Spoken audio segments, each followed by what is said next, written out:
This channel does not promote any violent, harmful, or illegal activities. All content provided by this channel is meant for an educational purpose only. Brought to you by V-Guard, co-powered by Sensodyne O Bhimal, বলো কথা Keshari. Associate sponsor Ultratech Cement।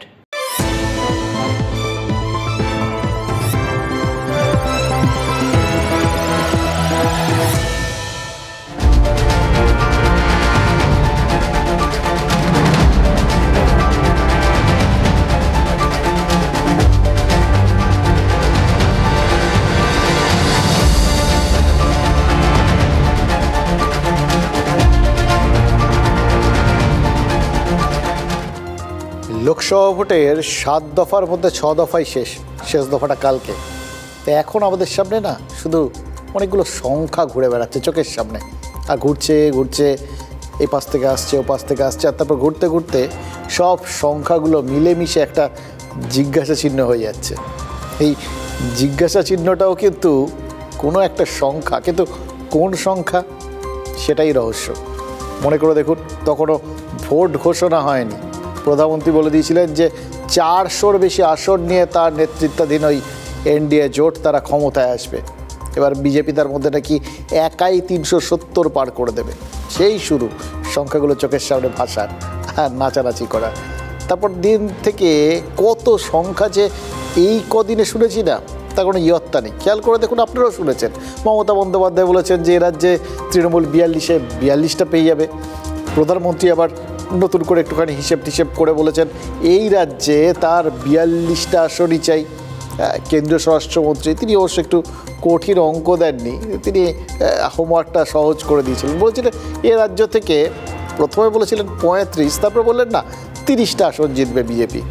এবার অভিষেক বন্দ্যোপাধ্যায় তিনি বাবাদ যান কেন, এই তো কদিন আগে তিনি বলেছেন 32+।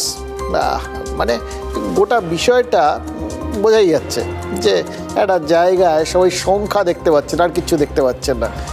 রাজ্যের এই যে বিভিন্ন আসন, 42টা আসন, এই সবগুলোতে এত সংখ্যা টংখ্যা শোনার পর, এবং সত্যি কথা বলতে কি গোটা দেশ, তা সেটার থেকেই তো রাজ্যের কথাটা আসবে না, আসল তো গোটা দেশের হিসেবটা। এই এত সংখ্যা, এ রাজ্যে এত, ও রাজ্যে এত, কে কত, এক্সিট পোল, ওপিনিয়ন পোল, হ্যান ত্যান, এই সমস্ত শোনার পর কেউ যদি এখন চোখ বুঝলেই শুধু সংখ্যা দেখেন, তাই কি দোষ দেওয়া যায়? এই যে শেষ দফা ভোটের আগে এটাই কিন্তু মনে হচ্ছে যে এই সংখ্যা তত্ত্বই মনে হচ্ছে এখন প্রত্যেক ভোটারকে তাড়া করতে শুরু করেছে।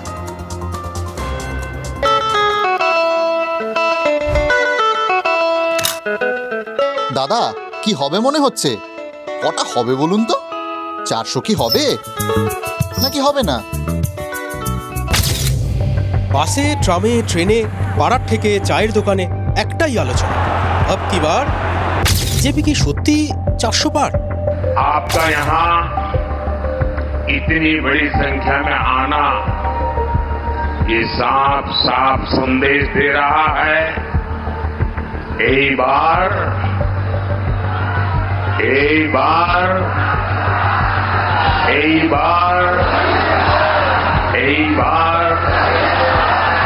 एनडीए सरकार 400 पार।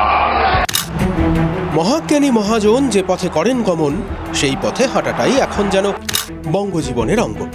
তাই যেই মুখ্যমন্ত্রী বললেন बंगाल को ज्यादा मजबूत करने पड़ेगा कि 42 में 42 सीट आपको लेना है, अगर मोदी जी को बीजेपी को हटाना है। অমনি আলোচনা শুরু। এবার সত্যি কি বাংলায় একাই তৃণমূল? তাহলে অমিত শাহ যে বললেন हमारे बंगाल को सोनार बांग्ला बनाना है, तो इसका एक ही रास्ता है, इस बार 30 से ज्यादा सीटें कमल के निशान पर जिताकर मोदी जी को दे दो। 30 নাকি 35 নাকি আরো বেশি? इस बार 42 की 42 सीटों पर कमल खिलना चाहिए। চৌবাচ্চা অর্ধেক ভর্তি নাকি চৌবাচ্চা অর্ধেক খালি? তৈলাক্ত বাঁশে বাঁদর উঠছে আর নামছে। অঙ্ক কষে হন্যে বাঙালিও নেতাদের সংখ্যার জাগলারিতে যখন বিপন্ন বোধ করছে, তখনই তাক লাগালেন অভিষেক বন্দ্যোপাধ্যায়। তৃণমূলের সাধারণ সম্পাদকও সংখ্যাতত্ত্ব নিয়ে হাজির। ভোট হয়ে গেছে। আমি বলেছিলাম 2019-এ তৃণমূলের যা সংখ্যা ছিল, আসন সংখ্যা ছিল, একটা হলেও বাড়বে, মানে 22 ছিল। খুব খারাপ হলে পৃথিবীর রসাতলে গেলে 23 হবে। তার মানে তো তাই। এখনো পর্যন্ত 9টা আসনে ভোটদান বাকি আছে, সপ্তম দফায় ভোট হয়নি। 33টা আসনে ভোট হয়েছে, 33টার মধ্যে তৃণমূল 23 পার করে দিয়েছে।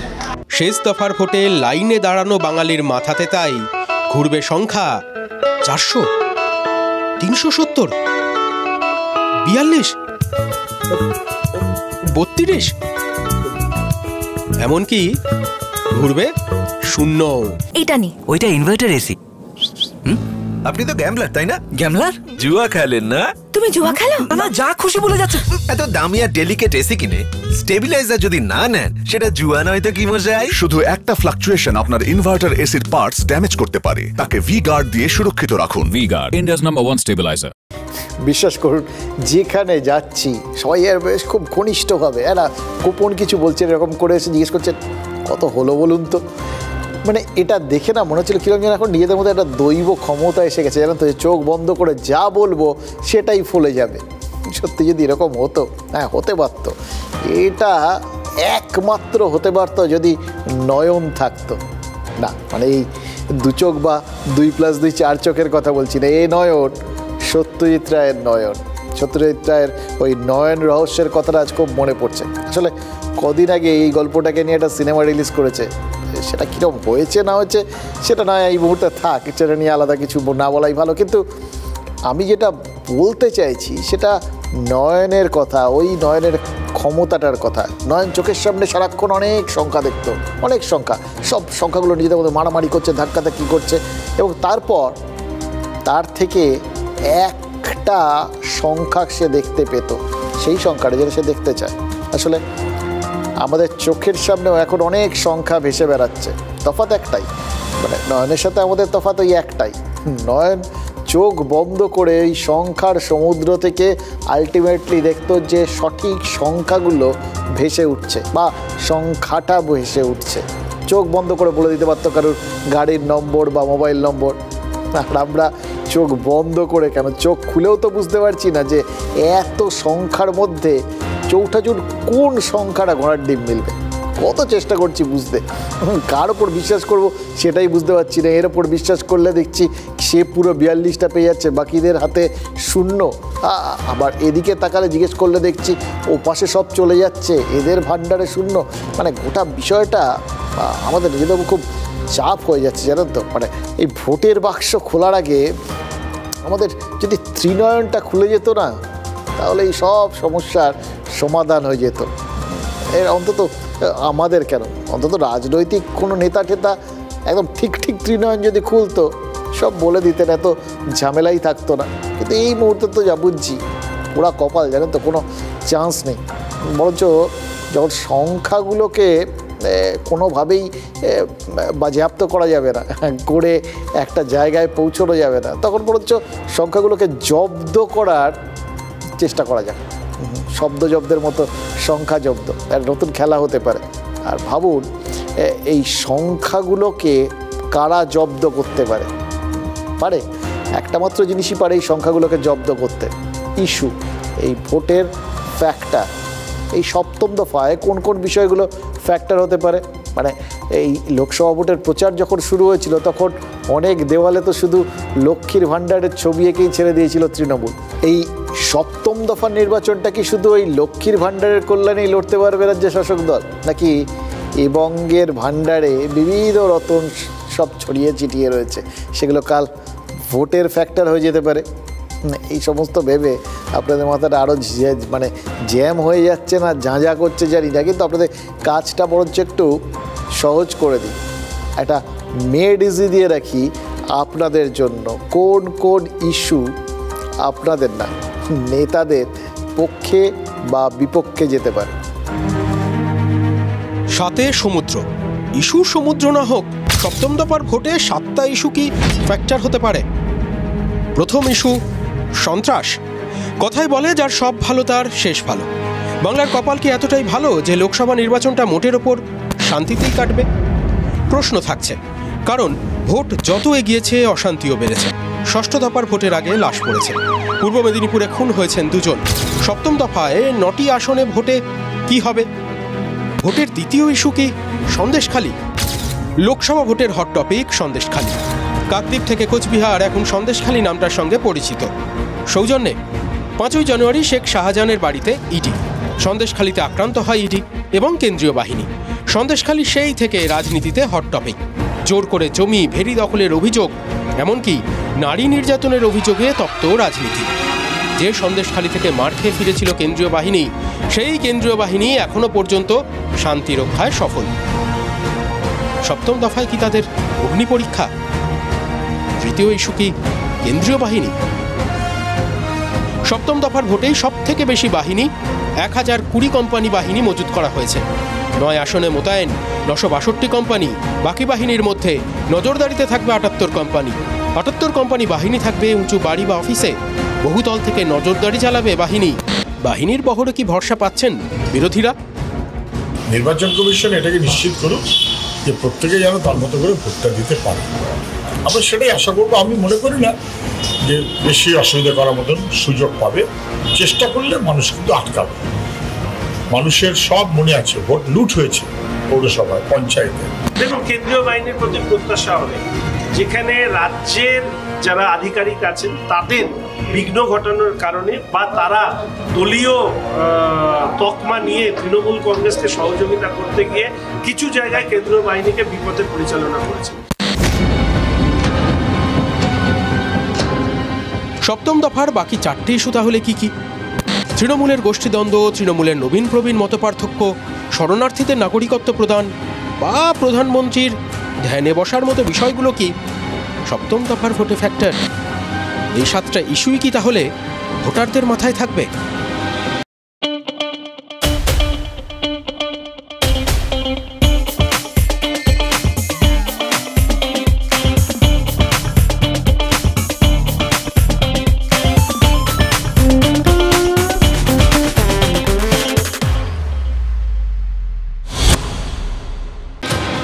সপ্তম দফার 7 কাহর ভোটকে কেন্দ্র করে সন্ত্রাস, সন্দেশখালীর অভিযোগ পাল্টা অভিযোগ, কেন্দ্রীয় বাহিনীর ভূমিকা, তৃণমূলের গোষ্ঠী কোন্দলের অভিযোগ, তৃণমূলে ওই নবীন বনাম প্রবীণের লড়াই, এগুলো সব আছে। একই সঙ্গে আছে শেষ দফা ভোটের আগে ওই সিএতে আবেদনকারীদের নাগরিকত্বের সার্টিফিকেট দেওয়ার বিষয়টাও। আর সব কিছুর ওই যে বলে না টপিং, কেকের ওপর টপিং দেয় সেরকম আর কি। কন্যাকুমারীতে প্রধানমন্ত্রীর ধ্যানে বসার বিষয়টা হচ্ছে সেই রকম শেষ বেলার চমক। এই 7টা বিষয়ে কাল ভোটে প্রভাব ফেলতে পারে। আরও অনেক কিছু থাকতে পারে, আমরা জাস্ট বেছে নিলাম। ওই বললাম না, আমরা তো এক্স্যাক্টলি জানি না কোন সংখ্যাটা চোখের সামনে এসে ভেসে উঠে ওই নয়নের মতো আমরা পটাপট বলে দিতে পারবো। তাই আমরা একটা আরবিট্রারি নিজেদের চোখের সামনে যা ঘুরে বেড়াচ্ছিল তার থেকে ধরে নিয়েছি 7খানা বিষয়ে অন্তত আপনাদের সামনে, আপনাদের মনে প্রভাব ফেলতে পারে। এর মধ্যে খানচারেক এমন বিষয় রয়েছে যেগুলোর কথা আলাদা করে বলা দরকার। 4খানা ইস্যু তাই আপনাদের সামনে একে একে তুলে আনবো। দেখুন, 4খানা ইস্যু, তার আগে বললাম 7 কাহন মানে 7। এখানেও কত সংখ্যার খেলা। যতই আমরা সংখ্যাকে ভুলতে চাই, সংখ্যা আমাদের কিছুতেই ভুলতে দেবে না, পিছু ছাড়বে না। কেন বলুন তো? কারণ গণতন্ত্রে আমরাও একটা সংখ্যা, কখনো সেটা আধার কার্ডে, কখনো প্যান কার্ডে, আর কখনো বা ভোটার স্লিপে। আমরা বাজেটের দিন ইনকাম ট্যাক্সের স্ল্যাব নিয়ে হাপিত্তেশ করে বসে থাকি, পিপিএফের ইন্টারেস্ট বাড়লে খুশি হই। আমরাই যখন ভোটের লাইনে দাঁড়াই তখন নেতারা ওই ভোট ব্যাংকের হিসেব কষেন। তাই চলুন আমাদের নিজেদের স্বার্থে এই কালকের ইস্যুগুলো একটু খতিয়ে দেখা যাক। আফটার অল এগুলো সবকটাই আমাদের ইস্যু, মানে নেতারা তো সেরকমই বলেন আর কি। আরও কিছু কথা এই ইস্যুগুলোকে বুঝতে তাই বলতে হবে, জানেন তো। একদিন অনেক কিছু বলেছি, আজকেও নয় কিছু কথা বলেই ফেলি, যে কথাগুলো ওই বললাম না বললেই নয়।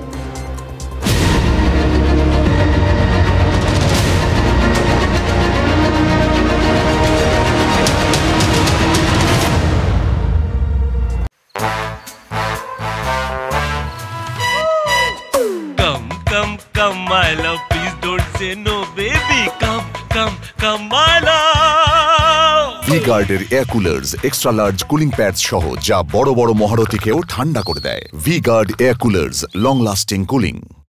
সংসদীয় গণতন্ত্রে 51 মানে হচ্ছে 100, 49 মানে 0। কি পুরো ঘেঁটে গেলেন তো? আমি না, এটা একজন বিদগ্ধ রাজনীতিক বলেছিলেন।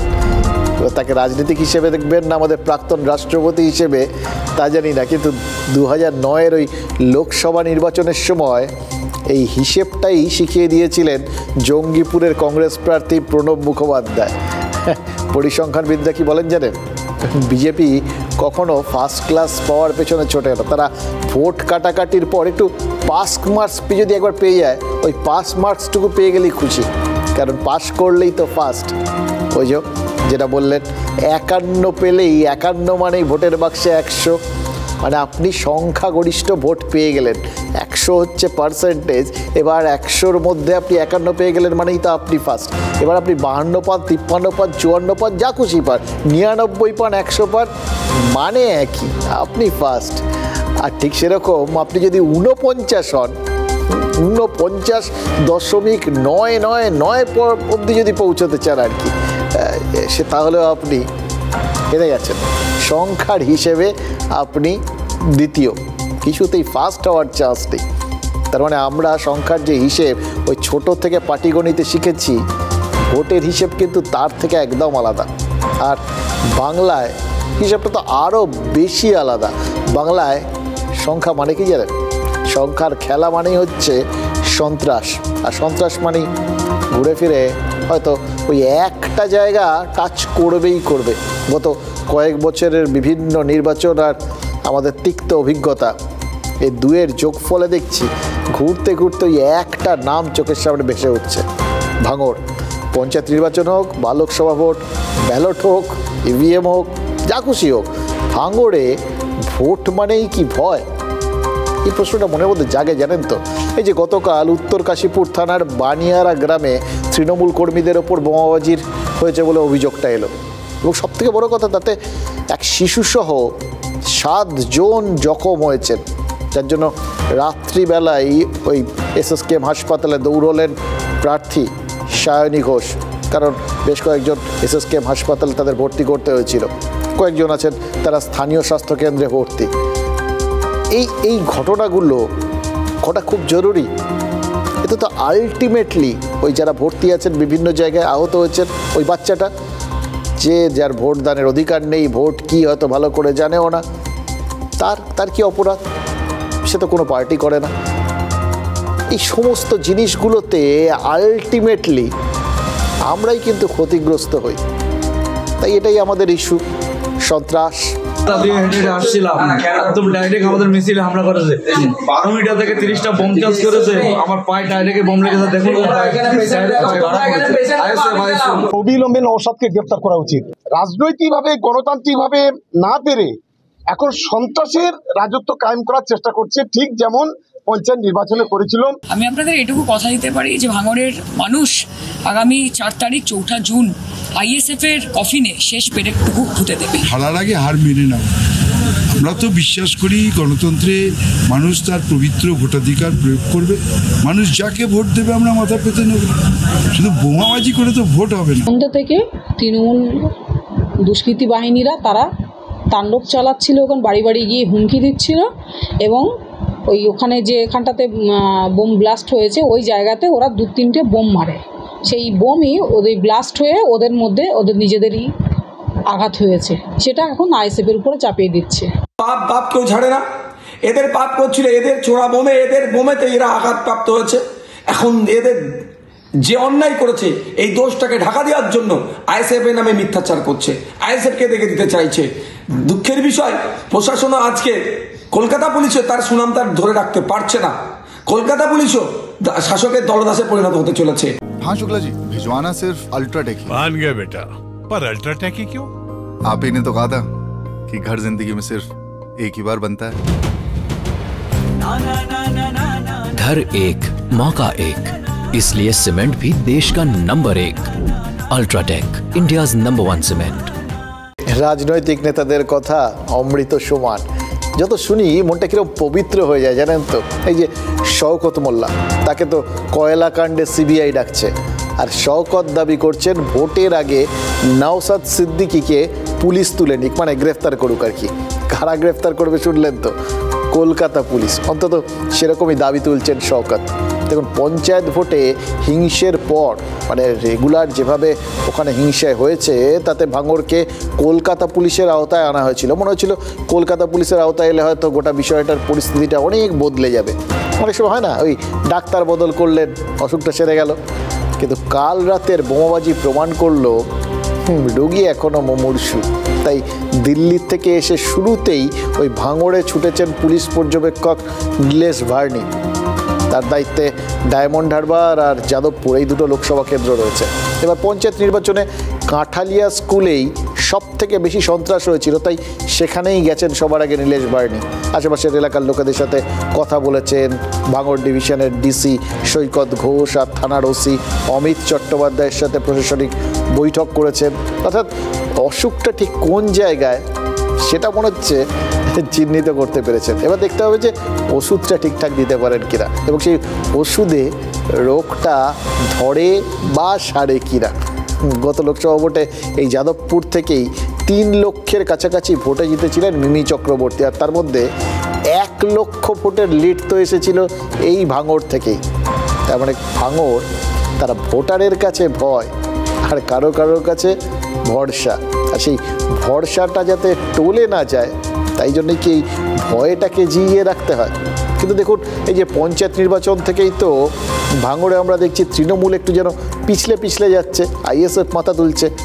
এবার তাই ওই 1 লাখ লিডের গ্যারান্টিটা কিন্তু কেউ দিতে পারছে না। যাদবপুর আর টালিগঞ্জ বিধানসভায় সৃজন যথেষ্ট জবরদস্ত প্রার্থী, এটা তো শোনা যাচ্ছে।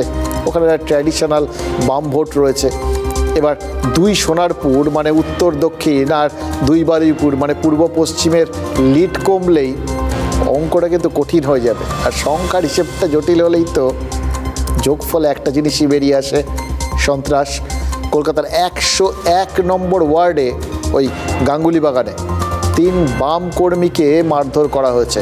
আর প্রতিবাদে পাটুলি থানা ঘিরে প্রতিবাদ দেখিয়েছে, বিক্ষোভ দেখিয়েছে বামেরা। এই জায়গার মানুষকে ভোট দিতে দেবে না, এরকম একটা পরিবেশ তৈরি করার চেষ্টা করছে। ওরা বুঝতে পারছে না, ওরা এটা পারবে না করতে। আমরা আছি, আমাদের পার্টি আছে, এলাকার মানুষ আছেন, এই এখনই সব পাড়া আস্তে আস্তে নামছেন একসাথে। কালকে এখানে ভালো করে ভোট হবে। কারা করেছে? তৃণমূল এবং ছত্রছায়া, পাটুলি পিএস, পাটুলি থানার অফিসাররা তাদের ছত্রছায়ায়।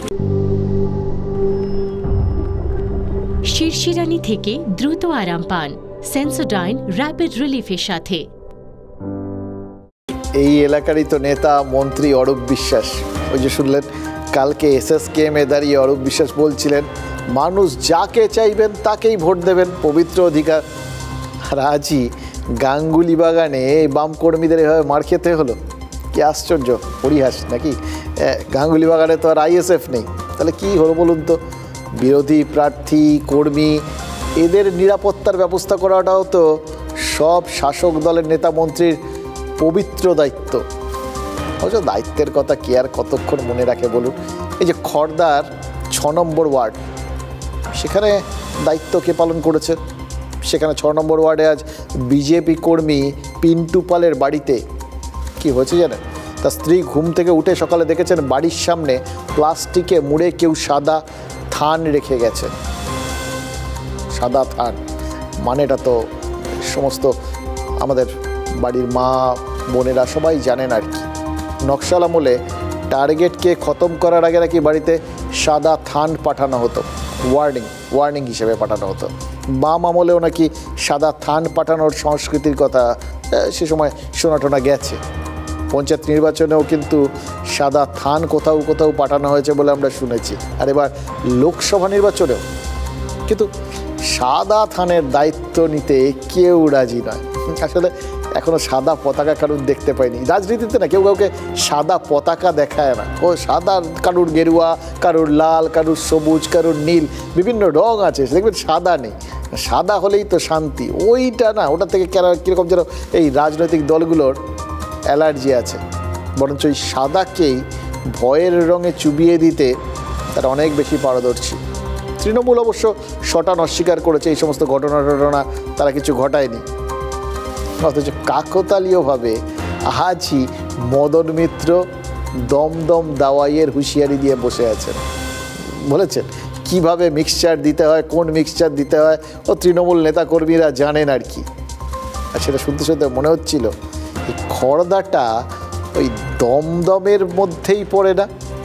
আমি তো এটা সরাসরি খুনের হুমকি দেখতে পাচ্ছি। সাদা থান কি অর্থে দেবে? সাদা থান এক মানুষ মৃত্যুতে তার ওয়াইফ পড়ে, এটা আমার মনে হয়। আমি এটা সরাসরি খুনেরই হুমকি দেখতে পাচ্ছি। তৃণমূল ছাড়া আর কে করবে?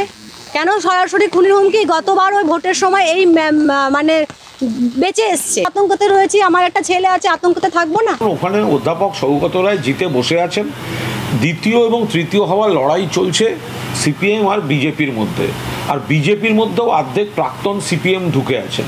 ফলে এই যে বাড়িতে থান পাঠিয়ে দেবো, লোক মারা যাবে, বিধবা করে দেবো, এই কালচারটা, এই কপিরাইটটা তো সিপিআইএম এর। লরি মানে টাটা, জুতো মানে বাটা, আর দমদম মানে দাওয়াই। এটা তো আমার কথা নয়, তৃণমূল কর্মীরা জানে কি দাওয়াই দিতে হবে, কোন মিক্সচার কোথায় দিতে হবে।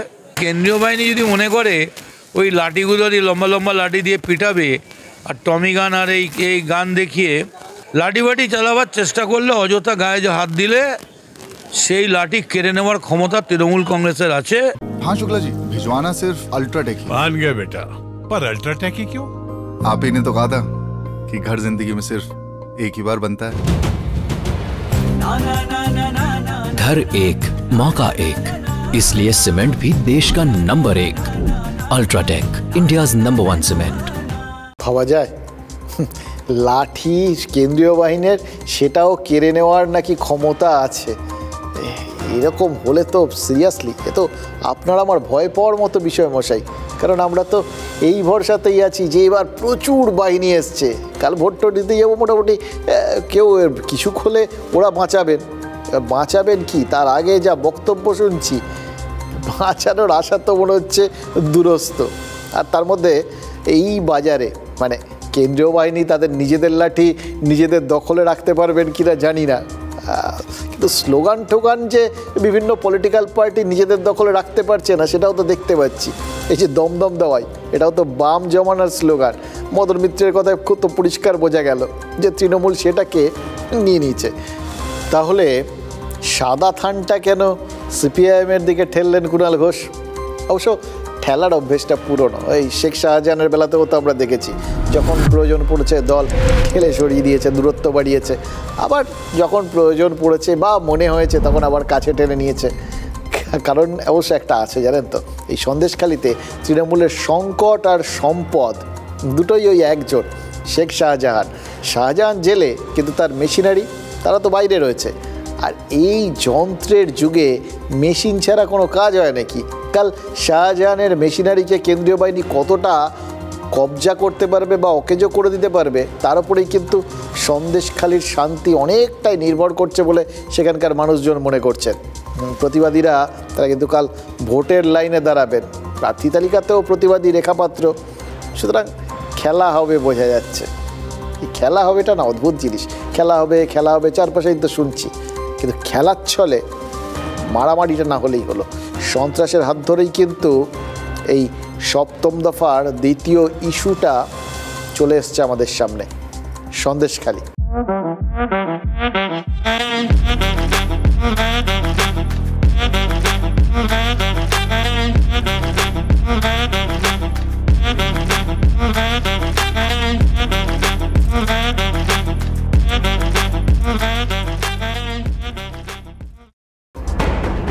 শনিবার 1.5 মাসের ভোট যুদ্ধের শেষ পর্ব। ভোটের লাইনে দাঁড়াবে কলকাতা থেকে বসিরহাট। তবে সবার ফোকাস বাংলার অন্তিম জনপদ বাংলাদেশ লাগোয়া বসিরহাটের ওপর। এবার ভোট যুদ্ধের এপিসেন্টার সন্দেশখালি। বিধান রায়ের আত্মীয় বামপন্থী রেণু চক্রবর্তী, বাংলা কংগ্রেসের নেতা ও যুক্তফ্রন্টের অন্যতম প্রবক্তা হুমায়ুন কবির, প্রবাদ প্রতিম সিপিআই নেতা ইন্দ্রজিৎ গুপ্তর মতো রাজনীতিবিদকে দিল্লিতে পাঠিয়েছে বসিরহাট। স্বাধীনতার পরে প্রথম সাধারণ নির্বাচন থেকে মোট 10 বার বসিরহাট লোকসভায় নির্বাচিত হয়েছে সিপিআই, কংগ্রেস 2 বার, 1 বার বাংলা কংগ্রেস এবং শেষ 3 বার তৃণমূলকে জিতিয়েছে বসিরহাট। কিন্তু এবার কি হবে? ইছামতির ধারের সেই টকটকে গাঢ় লাল রং এখন ফিকে, ঘন হয়েছে সবুজ, ক্রমশ মাথা তুলছে গেরুয়া। এই অবস্থায় সন্দেশখালীতে তৃণমূলের বাহুবলী নেতা শেখ শাহজাহান এবং তাঁর বাহিনীর বিরুদ্ধে জমি দখল এবং নারী নির্যাতনের একাধিক অভিযোগ, লাগাতার প্রতিবাদ আন্দোলন সন্দেশখালীকে তুলে এনেছে জাতীয় রাজনীতির চর্চার কেন্দ্রে। সন্দেশখালী আন্দোলনের অন্যতম মুখ রেখা পাত্রকে প্রার্থী করে বড় চাল চেলেছে বিজেপি। 2009 থেকে টানা 3 বার বসিরহাটে জিতলেও প্রতিবার প্রার্থী বদলেছে তৃণমূল। এবার পরিস্থিতি এমন যে পুরনো মুখ হাজী নুরুল ইসলামকেই ফের ময়দানে ফিরিয়েছে তারা। উল্টো দিকে সন্দেশখালীর প্রাক্তন বিধায়ক নিরাপদ সর্দারকে বসিরহাটে প্রার্থী করেছে সিপিএম। ইংরেজ আমলে নুন আর নীলের ব্যবসায় নাম ছিল বসিরহাটের। 1947 সাল থেকে 1971 বহু ছিন্নমূল মানুষের আশ্রয়স্থল হয়ে ওঠে বসিরহাট। সেখানেই ভোটের জ্বলন্ত ইস্যু সন্দেশখালী। বিজেপির প্রার্থী রেখা পাত্রকে ফোন করে অভয় দিয়েছেন খোদ প্রধানমন্ত্রী। শেষ দফার প্রচারে এসে তিনি বসিরহাটের মানুষকে পই পই করে অনুরোধ করেছেন শাহজাহানদের দমন করতে রেখাদেরই জেতান। অন্যদিকে পুরনো খেলোয়াড় হাজী নুরুলেই আস্থা রেখেছেন তৃণমূল নেত্রী। পরিবর্তিত পরিস্থিতিতে চিরাচরিত আসন এবার সিপিএমকে ছেড়ে দিয়েছে বাম শরিক সিপিআই।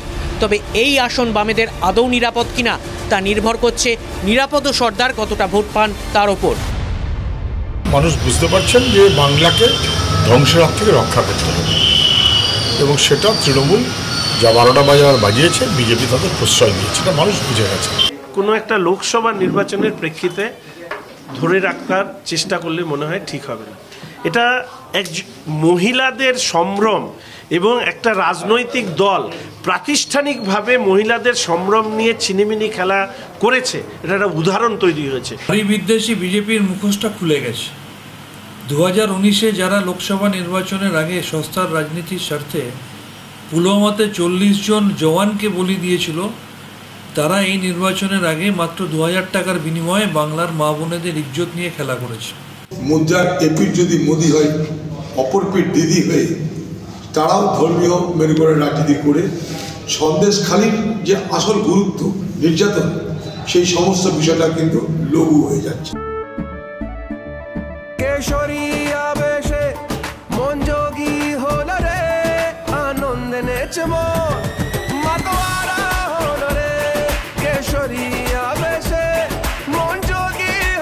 প্রতি মুহূর্তে কেসরি উৎসব উদযাপন করুন।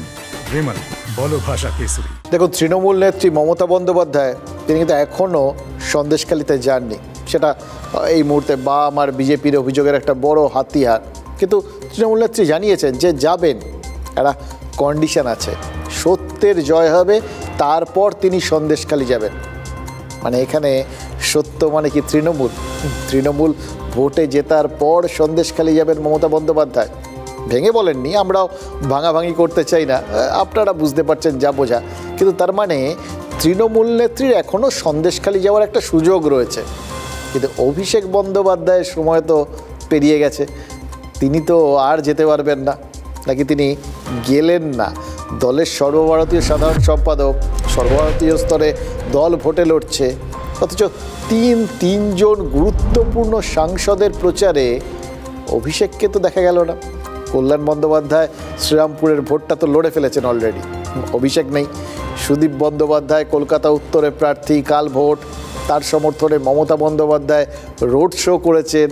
কুণাল ঘোষ সুদীপ বন্দ্যোপাধ্যায়কে আলাদা করে ডেকে কথা বলেছেন, হয়তো কিছু বার্তাও দিয়েছেন। কিন্তু সুদীপ বন্দ্যোপাধ্যায়ের কেন্দ্রে অভিষেকের গাড়ির চাকা তো গড়ালো না। সৌগত রায় আরেকজন দমদমে প্রার্থী, বর্ষিয়ান সাংসদ, তার সমর্থনে মমতা বন্দ্যোপাধ্যায় দুবার রোড শো করেছেন। অভিষেক বন্দ্যোপাধ্যায় কিন্তু নেই। কেন নেই? দেখুন, কেন নেই সেটা তো তৃণমূলের সিদ্ধান্ত, তারা কাকে কোথায় নামাবে, কোথায় পাঠাবে, সেটা তাদের ব্যাপার। কিন্তু মুশকিল হচ্ছে যাদের প্রচারে অভিষেক বন্দ্যোপাধ্যায় গেলেন না, তারা কিন্তু সবাই প্রবীণ ক্যাটাগরির নেতা আর কি। এবার অভিষেক বন্দ্যোপাধ্যায় পুরনো নেতাদের প্রচারে যদি না যান, তাহলে পুরনো কথা তো মনে পড়ে যাবেই। অভিষেক কি বলেছিলেন একটা বয়সের পর সক্রিয় রাজনীতিতে থাকা উচিত নয়।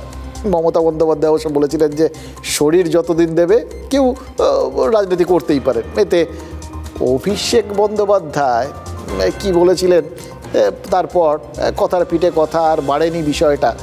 কিন্তু কি ভেবেছিলেন বলুন তো? মানে এখন অভিষেক বন্দ্যোপাধ্যায় যদি এই পুরনো নেতাদের প্রচারে যে গেলেন না, তাতে পুরনো চাল ভাতে মারার মতো কথাও তো বাড়বেই। আচ্ছা, ঘাস ফুলেও কি তাহলে দুকুল রয়েছে? মানে ছিল এক সময়, জানতাম, ওই সময়টা অন্তত বেশি করে শোনা যাচ্ছিল, এখনও আছে। দেখুন, কালকের ভোটের গুরুত্বপূর্ণ দুই ইস্যুকে তো তাহলে একই ব্র্যাকেটে রাখা যায়, তৃণমূলের গোষ্ঠীদ্বন্দ্ব আর নবীন প্রবীণ লড়াই। শেষ দফার প্রচারটা একটা সমস্যা হয়েছে। তিনি নিজেও একজন সাংসদ এবং তিনি নিজেও একজন প্রার্থী। ভোটের সময় এলাকার মানুষ বা কর্মীদের একটা আবদার থাকে যে আসুন, এই সময়টা দিতে গিয়ে হয়তো কয়েকটি কেন্দ্রে শেষ পর্যন্ত গিয়ে পৌঁছে উঠতে পারেননি। নবীন প্রবীণদের লড়াইতে তৃণমূলের খোলা মঞ্চের লড়াই, এর মধ্যে কোনো গোপনীয়তা নেই। এখন এইভাবে তৃণমূল দল শেষ হবে, তার প্রক্রিয়া শুরু হয়েছে। তৃণমূলের মধ্যে কম্পিটিশন চলছে যে পিসির জনপ্রিয়তা বেশি, পিসি বেশি অ্যাক্টিভ মানে এফেক্টিভ, নাকি ভাইপো বেশি এফেক্টিভ, সেটা প্রমাণ করার জন্য তো ওরা কম্পিটিশন করুক, আমরা নারদ বলবো, অসুবিধা নেই। না, এটা কি তৃণমূলে ভালো হবে না শেষ পর্যন্ত খারাপ হবে? খারাপই হবে, নিজেদের মধ্যে লড়াই চলছে তো, খারাপ ভালো হওয়ার তো কোনো চান্স নেই। ভালো তো বিজেপির হবে আর বাংলার মানুষের ভালো হবে। অভিষেক আসতে পারেনি, সেটা পুড়িয়ে দিয়েছেন মমতা ব্যানার্জি। অভিষেক কেন আসেননি? অভিষেক আমি ওকে বলেছিলাম আসতে, তো বললো যে ও যে সময় আমি বললো সাউথ 24 পরগনায় কনসেন্ট্রেট করছো নিজের সিটে, প্লাস মথুরাপুর, অন্যান্য যাদবপুর যেসব সিট আছে সেইখানে মনে হয় বললো ঠিক আছে, আমার এখানে মমতা ব্যানার্জি আসছে, তাতেই হয়ে যাবে। শিরশিরানি থেকে দ্রুত আরাম পান সেন্সোডাইন র্যাপিড রিলিফের সাথে। দেখা হয় নাই চক্ষু মেলিয়া, ঘর হতে শুধু দুই পা ফেলিয়া, একটি ঘাসের শিশির উপর একটি শিশির বিন্দু। গোটা রাজ্য, মানে শেষ দফা তো একদম শেষে, শেষ দফাতেই অভিষেক বন্দ্যোপাধ্যায়ের লড়াই। কিন্তু তার আগে ওই ভোট ঘোষণার পর থেকে তো লম্বা টাইম পড়েছিল, আর গোটা টাইমটা তিনি গোটা রাজ্যের বিভিন্ন প্রান্ত চষে বেরিয়েছেন। এই মানে পদযাত্রা এগুলো খুব কম করেননি। জাস্ট ঘর দোরগোড়ায় এসে দু চারটে জায়গা হয়তো সময় পাওয়া যায়নি, যাই হোক। আর তারপরে শুনলেন তো ওই কী বললেন সৌগত রায়, মমতা বন্দ্যোপাধ্যায় থাকলেই হবে। কথাটা কিন্তু অন্যভাবেও দেখা যায়, জানেন তো, অন্য কেউ না থাকলেও চলবে। অথবা হয়তো আরও সহজভাবে বলতে চেয়েছেন, মমতা বন্দ্যোপাধ্যায় ছাড়া আর কেউ আছে নাকি? সহজ কথা সহজভাবে বলতে চাইছেন বলেই কি তাকে সহজ পাঠ পড়তে দেখা গেল আজ? এই বয়সে সহজ পাঠ চোখ কপালে উঠছে তো। আচ্ছা, পড়াশুনোর কি কোনো বয়স আছে? আর সৌগত রায়ের ক্ষেত্রে তো আবার বয়সটা খুব স্পর্শকাতর বিষয়। বয়স হয়ে গেছে বলেই তো মমতা বন্দ্যোপাধ্যায় পর্যন্ত ভেবে বসেছিলেন তিনি হয়তো এবার ভোটে দাঁড়াতেই চাইবেন না। আর তার ভাবনাকে ভুল প্রমাণিত করে সৌগত রায় যখন দাঁড়াতে চান, তারপর তিনি হয়তো তার বয়সকে সম্মান দিতেই আর আপত্তি করেননি। বয়সটা কত ইম্পর্টেন্ট বলুন তো। কদিন আগে মমতা বন্দ্যোপাধ্যায় বলেছিলেন যে সংসদে বিজেপি কখনো সৌগত রায়কে হারাতে পারে না। কিন্তু লড়াইটা কি শুধু বিজেপির সঙ্গেই? রবীন্দ্রনাথের সহজ পাঠ পড়ে সৌগত রায় কি সেই বার্তাটাই দিলেন যে তিনি রাজনীতিটাকে কতটা সহজভাবে দেখে নিচ্ছেন বা কতটা সহজ করে নিচ্ছেন? এখন কে যে কখন কি বার্তা দেন, তারা যদি রাজনৈতিক নেতা হন তাহলে অত সহজে বোঝা যায় না। কেই যেমন বিরোধীরা অভিযোগ করছেন, কন্যাকুমারীতে ধ্যানে বসে প্রধানমন্ত্রী নরেন্দ্র মোদী নাকি ভোটারদের প্রভাবিত করার চেষ্টা করছেন। আচ্ছা, সপ্তম দফার প্রচার শেষ, এখন তো কারো কোনো বার্তা দেওয়ার কথা নয়, কিন্তু মোদী নাকি এই ফাঁকটুকুও ছাড়ছেন না। তার ধ্যানস্থ ভিডিও নাকি ভোটারদের মনে প্রভাব বিস্তার করতেই প্রকাশ করা হয়েছে। দেখুন, রাজনীতি আর রাজনীতিকদের উদ্দেশ্য আর বিধেয় নিয়ে আপনার আমার মতো সাধারণ মানুষের ধ্যান ধারণা এমনিতেই খুব একটা পরিষ্কার নয়। তবু একটা জিনিস বুঝতে পারছি, এই বিরোধীরা যখন এত সমালোচনা করছেন, তখন মোদী নিশ্চয়ই ধ্যান করে জনমানসে একটা ধারণা তৈরির চেষ্টা করছেন। যে যাই বলুক, এই শেষ দফার ভোটের আগে ধ্যানকে কেন্দ্র করে ধারণা, সেটা তো একটা তৈরি হয়েই যাচ্ছে। মোদিজি ধ্যান করবে বলে প্রচার করে আলোর ঝলকানি মেরে ফ্ল্যাশ লাইট বাড়িয়ে ওটা একটা ইভেন্ট মোদিজির বাকি মানুষের কাছে ধ্যান যখন একটা মনের বিশ্বাস, তার নিজের ভালো লাগা, মোদিজির কাছে ধ্যান সেটাকে আর পণ্য করে দিয়েছেন যে এটা ওনার রাজনীতির ব্যবসার অঙ্গ। ভোটের প্রচারের নির্ধারিত সময় শেষ হয়ে গিয়েছে, তারপরে ধ্যানের নামে এই প্ল্যান বি ব্যবহার করে এটা প্রচার, এটা পুজো, সাধনা, ধ্যান, আরাধনা, এ তো আমরা সবাই করি, এটা তো ব্যক্তিগত। কিন্তু প্রধানমন্ত্রী যে রাজনীতির জন্য ধ্যান করেন, আরেকটা নতুন নাটক। কোনো ধ্যানম্যান কি যাবে না ভোটের জন্য, ভোটের আগে মানুষের কাছে তার নিজের নিয়ে আলোচনা চাইছে। ভোট শেষ হয়ে গেল, মোদি প্রচার থেকে দূরে যেতে চায় না। এতদিন মোদি নানাভাবে মানুষকে বিভ্রান্ত করার জন্য ভ্রান্তকারী জ্ঞান দিয়েছেন, এবার মোদি মানুষকে আরেকবার বোকা পড়ার জন্য ধ্যানে বসেছেন। हाँ शुक्ला जी, भिजवाना सिर्फ अल्ट्राटेक ही। मान गया बेटा, पर अल्ट्राटेक ही क्यों? आप ही ने तो कहा था कि घर जिंदगी में सिर्फ एक ही बार बनता है। घर एक मौका एक, इसलिए सीमेंट भी देश का number 1 UltraTech, India's number 1 cement. আমরা তো ধ্যানের মাধ্যমে তৈরি হওয়া ধারণা নিয়ে মাথা ঘামাচ্ছিলাম, নেতারা কিন্তু দেখুন কি সুন্দরভাবে ওই ধ্যানের মধ্যে প্ল্যান খুঁজে পেয়ে বসে আছে। আসলে ভোট এলেই না এরকম একটা পলিটিক্যাল কম্পিটিশনের জায়গা তৈরি হয়, এটা বললে ওকে ওটা বলতেই হবে। এই কম্পিটিশনের একটা বেসিক কম্পালশনও রয়েছে জানেন তো, বাধ্যবাধকতা। সেই বাধ্যবাধকতাটা কি? কোনো ইস্যুকে হাতিয়ার করে ভোটারের মনে সেই ইস্যুর একটা প্রভাব ফেলা। মোদ্দা কথা হলো ইস্যুর মাধ্যমে ভোট আদায় করে নেওয়া, একদম সোজা বাংলায় এটাই দাঁড়ায় আর কি। তো এবারের ভোটটায় বেশ কিছু আনকমন ফ্যাক্টরও কিন্তু আমাদের চোখে পড়েছে জানেন তো। যেমন ধরুন শিলিগুড়ি, সেখানে পুরো নাগরিকরা দুটো আলাদা লোকসভায় 2 দিন ধরে ভোট দিয়েছেন। এবার অনেকেই কিন্তু মনে করতে পারছেন না শেষ কবে শিলিগুড়িতে এরকম ভোট হয়েছে। গত 26শে এপ্রিল পুর নিগমের অন্তর্গত 14টা ওয়ার্ড ভোট দিয়েছিল দার্জিলিং লোকসভার জন্য, আর বাকি ওয়ার্ড তারা ভোট দিয়েছে তারও আগে জলপাইগুড়ি লোকসভায় ওই প্রথম দফায়। মানে 1 মাস আগেই ভোট মিটেছে। তাই এটা ভাবতেই পারি যে আপাতত ভোটারদের মন জয়ের চেষ্টার রাজনৈতিক প্রতিযোগিতার তো এখন আর কোনো প্রয়োজন নেই। কিন্তু এইখানেই হচ্ছে নতুন ঝটকা। আমি বললাম না সব কিছু এবার শেষ হয়েও শেষ হচ্ছে না। ঠিক ওই শেষ বেলায় যেরকম প্রচারের কোথাও গিয়ে সময়সীমা পেরিয়ে যাওয়ার পরেও বারবার বিভিন্ন প্রচারের কথা চলে আসছে, ঠিক সেরকম এখানেও এই শিলিগুড়িতেও তাই হয়েছে জানেন তো। এখানে শিলিগুড়ি আবার একটা আলাদা মডেল হিসেবেও নিজেকে তুলে ধরতে পারে।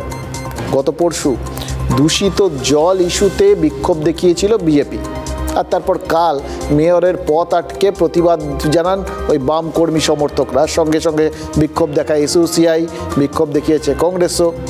কিন্তু আবার আজ সেই বিক্ষোভকে কয়েক কদম এগিয়ে নিয়ে গিয়ে রীতিমতো আগ্রাসী ভূমিকায় নেমে পড়েছে বিজেপি। বিশৃঙ্খলা সামলাতে গিয়ে হিমশিম খেয়ে গেছে প্রশাসন। এবার এই গোটা বিষয়টার মধ্যে একটু খেয়াল করে দেখুন, 2022-এ ভোট হয়েছিল শিলিগুড়ি পুর নিগমে। পুর নিগম পরের ভোট সেই 2027-এ, বিধানসভার ভোট সেটাও তো সেই 26-এ। তাহলে আপনাদের মনে হওয়াটা অন্যায় নয় যে এই মুহূর্তে তো হাতের কাছে কোনো ভোট নেই, লোকসভা ভোটটা তো ওখানে যা হওয়ার হয়েই গেছে। তাহলে এত মানে লম্ফ ঝম্প বিক্ষোভ ক্ষোভ, মানুষের জন্য এত চিন্তা, ভোটে প্রভাব পড়ার চান্স না থাকাতেও কোটানকোট মানুষের ইস্যু নিয়ে বাম কংগ্রেস বা বিজেপির এই যে একটা রাজনৈতিক কম্পিটিশান, এটা কেন? এটা কি একটা আলাদা মডেল? এই মডেলের লক্ষ্যও কি প্রচার বন্ধ হয়ে যাওয়ার পর ভোটারের মনে একটু বাড়তি জায়গা তৈরি করে নেওয়ার চান্স নেওয়া? এটা বোঝানো সবাই থেমে গেছে, আমরা কিন্তু শেষ পর্যন্ত আপনাদের জন্য লড়ব। মানুষকে কিভাবে আশ্বাসন দিয়ে বিষাক্ত জল পান করিয়েছে, অপরাধ যারা করেছে কেন তাদের বিরুদ্ধে এফআইআর হবে না? রাজনীতি না করে মানুষের পাশে দাঁড়ান, নচেত আমি বলবো যদি আপনার মনে হয় আপনি শহর চালাতে অক্ষম, আপনার বোর্ড আপনাকে সহযোগিতা করছেন না, তাহলে আমার মনে হয় আপনার স্বেচ্ছায় এই মেয়র পদ থেকে সরে যাওয়া উচিত। পিএইচই ওটা করতে পারেনি, মানে পিএইচই জলটাকে ফিল্টারাইজেশন হয়নি, কারণ প্লান্টের মধ্যে অত বালি ঢুকে গেলে ফিল্টারাইজেশন হয় না। পিএইচির এটা আমার না, প্লান্টটা হ্যাঁ চেয়েছি, তারা এই রিপোর্টে দিয়েছে যে এরকমভাবে ওখানে হয়েছে, একটা টেম্পোরারি একটা প্রবলেম মিটে গেছে। কাল সিপিএম যেটা করেছে তারপরে কংগ্রেস সেটাকে ফলো করেছে, আজকে বিজেপি আরেকটা দিকে করছে। এটা তিনটে পার্টি পলিটিক্যালি এক হয়ে ষড়যন্ত্র তৈরি করে শিলিগুড়ি শহরকে, শিলিগুড়ির মানুষ, সেই মানুষের বিরুদ্ধে তারা একটা যুদ্ধ ঘোষণা করেছে।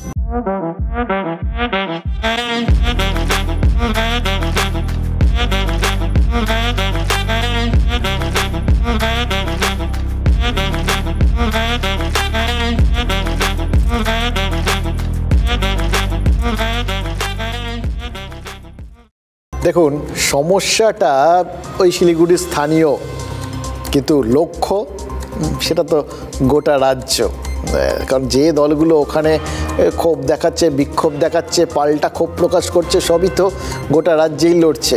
ফলে যুদ্ধ কখন যে বাঁধে আর কখন ক্ষমতা দখল বা কায়েমের মতো পরিস্থিতি চলে আসে, সেটার জন্য কেউ অপেক্ষা করে বসে থাকেন না, জানেন তো। সবাই সারাক্ষণ ওই বলে না, একদম ওয়ার ফুটিংয়ে থাকতে হবে, মানে রণসাজে সেজে সবসময় রেডি থাকতে হবে, যেখানে চান্স পাবে সেখানেই ঝাঁপিয়ে পড়ো। এই ভোট যুদ্ধে ভোটটা হলো সেই রকম একটা পরিস্থিতি। আপাতত যে পরিস্থিতি নর্মাল কোর্সে হয়তো শিলিগুড়ি নিগমের ধারে কাছে নেই, কিন্তু তার প্রভাব সেটা পড়ার মতো জায়গা তো অনেক কিছু আসে। আর আশেপাশে কান আর চোখ খোলা রাখলে অনেক ভাবনা কিন্তু আপনি চলে আসে। এই শিলিগুড়ি পুর নিগম তারা পানীয় জল সরবরাহ করে মানুষের সমস্যার সুরাহা করতে গেছিল, হিতে বিপরীত হয়ে গেছে। পানীয় জল দূষিত এই রিপোর্টটা আসার পর অনেকটা সেম সাইড গোল খেয়ে বসে আছেন গৌতম দেব। ভালো করতে গিয়ে খারাপ হয়ে গেছে। ভাগ্যিস 26শে এপ্রিলের আগে সমস্ত হয়নি, বলে কি কাণ্ডটা হতো বুঝতে পারছেন। তবে হ্যাঁ, মাঝখান থেকে যা হওয়ার হয়ে গেছে শিলিগুড়িবাসী, বেশ কিছু লোকজন তাদের হাসপাতাল যেতে হচ্ছে পেটের ব্যথায়। ওই বলে না, তারপরে যেটা হয়, ওই একটা যে কোনো ভূমিকম্প হলে তার একটা আফটার শক আসে, সেই আফটার শকটাও তারা কিন্তু পুরোপুরি কি বলবো ভোগ করেছেন আর কি। কথায় বলে, গরম তাওয়ার থেকে তপ্ত কড়াইতে পড়া এই পুর নিগমের, শিলিগুড়ি পুর নিগমের তাদের নাগরিকদের অবস্থা কিন্তু একদম সেরকম। প্রথমে জলসংকট, তারপর জল পেয়ে জল খেয়ে 15টা দিন ধরে, তারপর তারা জানলেন যে জলটা দূষিত। এবার ড্যামেজ কন্ট্রোলে পুর নিগম ফের জলের ব্যবস্থা করেছে, কিন্তু তাতে তো দুশ্চিন্তা আরও কয়েক গুণ বেড়ে মানে মাথার চুল ছেঁড়ার মতো অবস্থা। কর্পোরেশনের ময়লা ফেলার গাড়িতে করেই নাকি পানীয় জল দিচ্ছিল পুর নিগম, ভাবতে পারেন।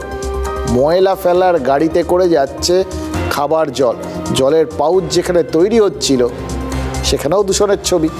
সারা দিন ধরে TV9 বাংলা এই সব কটা জায়গায় গেছে, হাতে নাতে ধরেছে এগুলো। আসলে মানুষের বিষয় তো, এই একটা জায়গায় আমরা কিছুতেই চুপ করে বসে থাকতে পারি না। ভোটের কাজে চাপ আছে, কিন্তু এগুলোকে অস্বীকার করি কী করে বলুন। আর কোথাও কোথাও এটা ঘটনা যে চাপে পড়ে পরিস্থিতি বদলের চেষ্টাও করেছে পুর নিগম, কিন্তু সত্যি কথা বলতে সামগ্রিকভাবে পরিশুদ্ধ পানীয় জল খাওয়াতে পুর নিগমের যে চেষ্টাটা দেখলাম, সেটা আর যাই হোক কোনোভাবেই কিন্তু নির্ভেজাল কোনো পরিষেবা নয়। আসলে গোটা বিষয়টাকে একটা কথাতেই ব্যাখ্যা করা যায়, চূড়ান্ত ব্যবস্থা। ময়লা ফেলার গাড়িতে করে জল দিয়ে এটা আপনি হেড অফিসে জিজ্ঞেস করে, এটা তো ময়লা ফেলার গাড়ি তো না ময়লা ফেলার গাড়ি ধুয়ে তারপর এখনো নোংরা লেগে আছে। না আমরা যা বলছি না, হেড অফিস থেকে বলেছে এটা ময়লা ফেলার গাড়ি তো আমরা বলতে পারছি না, নোংরা লেগে আছে গাড়িগুলো, এখনো ময়লা লেগে আছে। আপনিও দেখতে পাচ্ছেন, আমিও দেখতে পাচ্ছি, কিন্তু এর বেশি আমরা কিছু বলতে পারবো না। জানি না মুখ খোলা বারণ না, ব্যাপারটা হচ্ছে পাচ্ছেন তো ময়লা ফেলা। হ্যাঁ দেখতে পাচ্ছি, আমরাও দেখতে পাচ্ছি। গড়াগড়ি খাচ্ছে জলের পাউচ, নোংরা সাদা জল মাটিতে গড়াগড়ি খাচ্ছে। এটা এখানে উপায় নেই, এখন কি করবে এটা? আমাদের এটা কিছু করার নেই, তো এইভাবে উপায় নেই। যত মানে আপনার এইটা দেখে নিজের খেতে ইচ্ছা করবে এই জলটা যেখানে পড়ে আছে জল পাউচগুলো যেখান থেকে আপনারা সংগ্রহ করছেন। আমরা এইভাবেই খাচ্ছি, বাসিন্দারাও এইভাবেই খাবেন। কি করবে এখন, উপায় নেই, একটা অব্যবস্থা। অবশ্যই।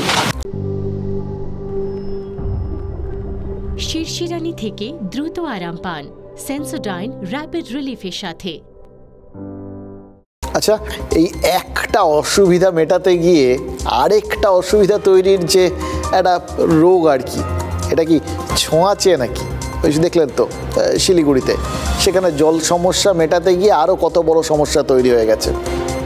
এরকমই তো আরও অনেকগুলো জায়গায় দেখছি। এই অসুবিধার সিরিজ একটার থেকে আরেকটা অবশ্য আমাদের রাজ্যে এটার একটা ট্র্যাডিশন আছে, কারণ আমরা তো সেই কবে নিয়োগ দুর্নীতিতে টিচার নিয়োগ থেকে শুরু হয়েছিল, তারপর সেটা থেকে রেশন, তার থেকে পুরো নিয়োগ, কত কিছু দেখে ফেললাম একটা থেকে আরেকটা। তো এই রকম ধারাবাহিকভাবে একটার থেকে আরেকটা সে যেভাবেই দেখুন অসুবিধাই যদি দেখেন, এই অসুবিধা তৈরির শিক্ষাগুলো সিলেবাসে কিন্তু না থাকাই ভালো, জানেন তো। মানে এই যে উচ্চ মাধ্যমিক শিক্ষা সংসদের কথাই ধরুন, পড়ুয়াদের অসুবিধার কথা ভেবে এমন একটা ডিসিশন নিয়েছে তাতে বহু পড়ুয়ার আরও বড় অসুবিধায় পড়ে যাওয়ার সম্ভাবনা। একাদশে নতুন সেমেস্টার চালু হয়েছে, ফলে নতুন বই লাগবে। উচ্চ মাধ্যমিক শিক্ষা সংসদ বাংলা, ইংরেজি সহ প্রথম আর দ্বিতীয় ভাষার সব বই বিনামূল্যে দিয়ে থাকে এবং সেই বই থেকেই পড়তে হবে, খোলা বাজারের বই না। এবার মুশকিলটা কি, এই বই ছাপাই শেষ হয়নি, বলা তো যায় না, ভোট চলছে তো, তাই হয়তো প্রেসগুলো পোস্টার ছাপতে ব্যস্ত ছিল। কিন্তু গরমের ছুটির পর স্কুল তো খুলে যাবে 10ই জুন, যা পরিস্থিতি তাতে স্কুল খুললে পড়ুয়ারা বই পাবে এমন কোনো গ্যারান্টি ওই শিক্ষা সংসদ দিতে পারছে না। এই সমস্যার সমাধানে তারা একটা তড়িঘড়ি সিদ্ধান্ত নিয়েছে, ঠিক যেরকম ওই শিলিগুড়িতে পুর নিগম নিয়েছিল। তারা কি ঠিক করেছে যে তাদের ওয়েবসাইটে তারা ওই পিডিএফটা আপলোড করে দেবে, সেই পিডিএফগুলো ডাউনলোড করে নিয়ে ছাত্রছাত্রীরা সেইগুলোর থেকে পড়বে। ভাবুন একবার, সরকারি স্কুলে পড়া বহু পড়ুয়ার বাড়িতে কম্পিউটার বা ল্যাপটপ তো দূরে থাক, গ্রামাঞ্চলের দরিদ্র পরিবারের ছেলেমেয়েরা যারা প্রবল কষ্ট করে পড়াশুনো চালিয়ে যায়, তাদের সবার কাছে তো স্মার্টফোনও রয়েছে কিনা সন্দেহ। তারা কোথার থেকে ডাউনলোড করবে, কোথায় এইভাবে সেগুলো দেখে ডিজিটালি পড়বে? তার মানে বইয়ের সমস্যার সমাধানে এমন একটা সিদ্ধান্ত নেওয়া হয়ে গেল যাতে একটা অংশের পড়ুয়ার সমস্যাটা বেড়ে দ্বিগুণ হয়ে গেল। এবার ফার্স্ট ইয়ার নতুন সেমিস্টার সিস্টেম চালু হলো, একটু হয়তো দেরি হচ্ছে, তো তাতে যাতে ছাত্রছাত্রীরা বা শিক্ষক শিক্ষিকা কেউ যাতে কোনো অসুবিধে না পড়েন, আমরা পিডিএফ ভার্সনটা ওটা আপলোড করে দিচ্ছি এবং ওটা ফ্রিলি ডাউনলোডেবল, যে কেউ ডাউনলোড করতে পারেন, করে তারা আপাতত কাজ কিন্তু রুরাল এলাকায় পিডিএফ দিয়ে কি পড়াশোনা হবে? সেটা রুরাল এরিয়াতে একটু সমস্যা হবে, তবে আমার ধারণা এখন অনলাইন সিস্টেম বা স্মার্টফোন এখন অনেকেরই কাছে পৌঁছে গেছে, অন্তত শুরুটা করতে সমস্যা হবে। এটা কোনোদিন বিকল্প হতে পারে না, একটা পাঠ্য বই পাঠ্যপুস্তকের পরিবর্তে পিডিএফ ফাইল কোনোদিন তার বিকল্প হতে পারে না।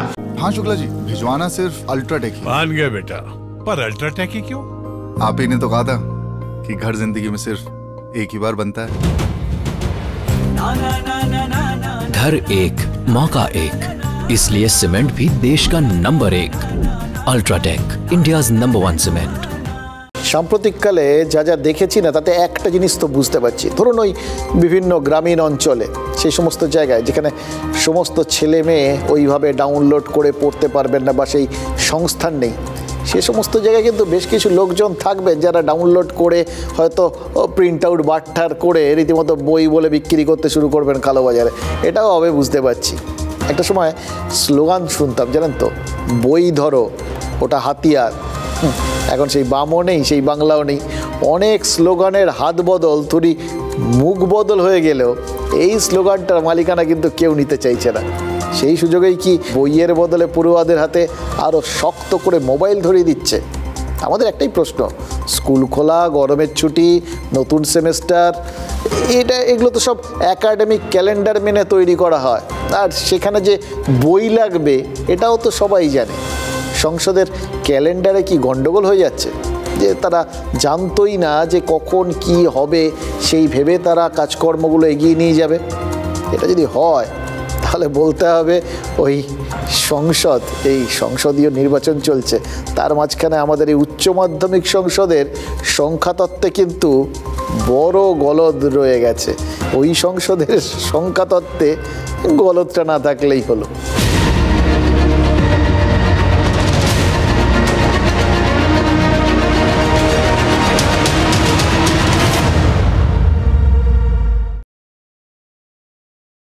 Brought to you by V-Guard, co-powered by Sensodyne O Vimal, বলো কথা Keshari. Associate sponsor, Ultratech Cement।